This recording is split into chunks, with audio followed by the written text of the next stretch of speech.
Hello, quick disclaimer.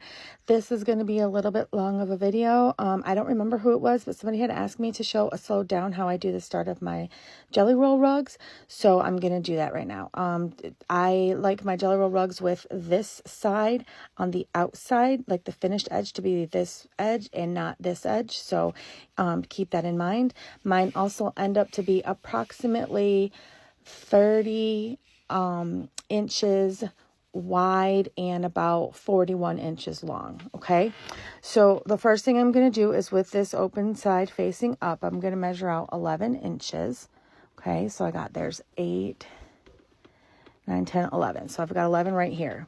All right, so now with the 11 right here, I'm going to fold the side that's attached to my working fabric roll down towards this way. Okay, then I'm going to come in, I'm going to turn this one, I'm going to flip it the other way.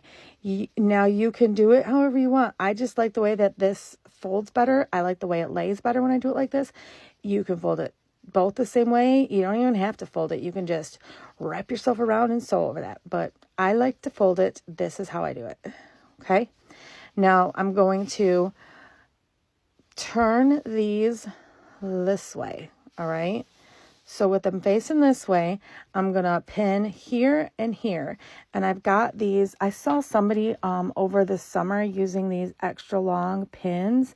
And I don't know who it was, or I would say their name, but I can't remember. But I got these extra long pins on the Zon and I love them. And I just pin myself a little X there. Okay. Then I'm going to put a couple pins through here real quick. Just to kind of hold this side together, and then I'll show you how I do the next part. All right, now I've got the end here, so it's going to actually end up being in the middle. Okay, so I'm going to turn it like this. So see, both of my insides are facing each other, and both of my outsides to me are on the outside. All right, so I'm going to come up to the top. This is my working end again. I'm going to fold this under because that's the way that I like to do it, and I'm going to match it right to the top basically of this piece here. Can you see right there? Match it to the top, fold this side under as well, and then the first pin I'm going to stick in over here is at the top. So I'm going to stick this pin in this way, just to hold that kind of together. Then I'll put a pin here and a pin here, so I got my X again. And, you know, as many of these as I've made, yes, I do still pin them. It makes it easier for me. I don't have to worry about forgetting which way I'm folding. It's easier for me. So I do pin them, okay? Then I'm going to make sure that each of these needles, because they're long, stay on top of this side of my fabric. Okay, so I'm going to make sure it stays there, and I'm going to put a pin on this side. Now the reason I'm putting these extra pins is because as I sew to start with, these pins will come out, but these pins will stay in. Okay, so I'm going to just stick this one in, but I'm going to make sure that it ends on top of this. That way I don't sew over it, because I don't like to sew over my pins. Okay, and then I'm going to put another one in here in between my two other needles. And I'm going to put one more down here by this corner. And again, I'm just going to make sure that it catches these two layers and then stays on top of that one, okay? Now I'm twisted. That's fine. I'm just going to untwist myself to match what I got in my bowl. I have a bowl of, I roll my fabric up like a ball of yarn, and I have it in a bowl down here. So, all right. So this is what I look like to start. Now, I need this. This is going to be the top of my rug. Okay, I need my working end up here on the top. All right, I'm going to set these behind because that's the flow that I've gotten into.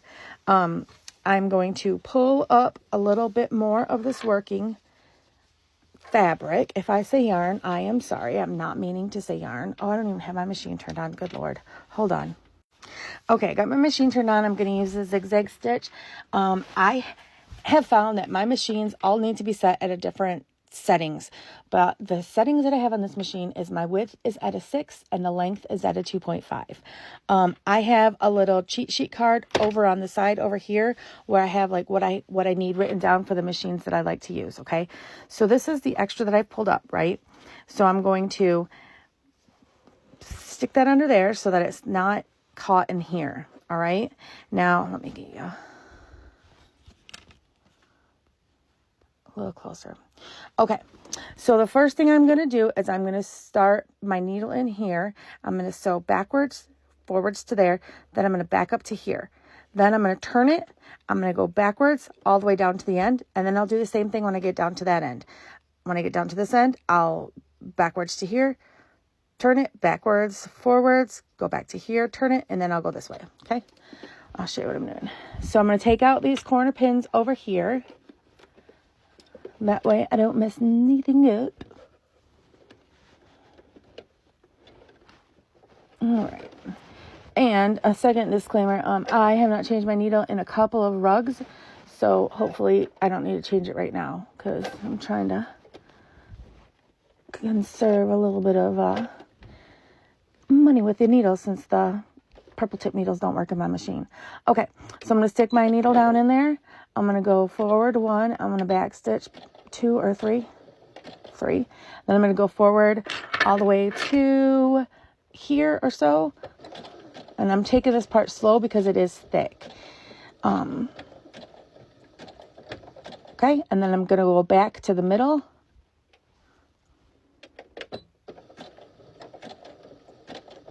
And I'm stopping with the needle on this side, okay? That way when I turn it, the needle's on this side of the rope instead of that side. All right, so it's on this side. I'm gonna stop with my needle here. I'm gonna lift it up and turn it. And you see, it actually ended up pretty perfect. This is the center, and I forgot to change my foot. I like to use a different foot, but whatever. This is where my center is, okay? So I'm gonna go forward 1, and then I'm gonna back up a little bit, and then I'm gonna continue on this line, and then I'll be right back, okay? Okay, actually, the needle's on this side. I'm gonna pull out so they don't sew over them. Once I get past them, so I'm past it now, I'm going to shove her back in, okay? The needle's on this side, I'm going to pull out completely. All right, I'm going to finish that down here, and then I'll be back. Okay, when I get down to this first end, I took out my needles that are going across here. I left in this one because I'm going to sew to this end here, and then I'm going to back up. This is thick. I like to use the stiletto so that I can hold it down and help it just kind of flatten a little bit, and you got to go slow. At least I do, because my machine just, if I don't go slow, it is not happy with me. So I'm going to go backwards now when it's super thick anyways. When I stop, I'm going to always stop with my needle down on the right. That way when I turn my fabric, I'm going to be pretty much over, see, right over the part that I want to sew. Now I'm going to pull this one out. I'm going to go forward 1 just because that's what I like to do before I go backwards. I'm going to go backwards about 3. And then I'm going to go forward to the end here, and then I'm going to back up again.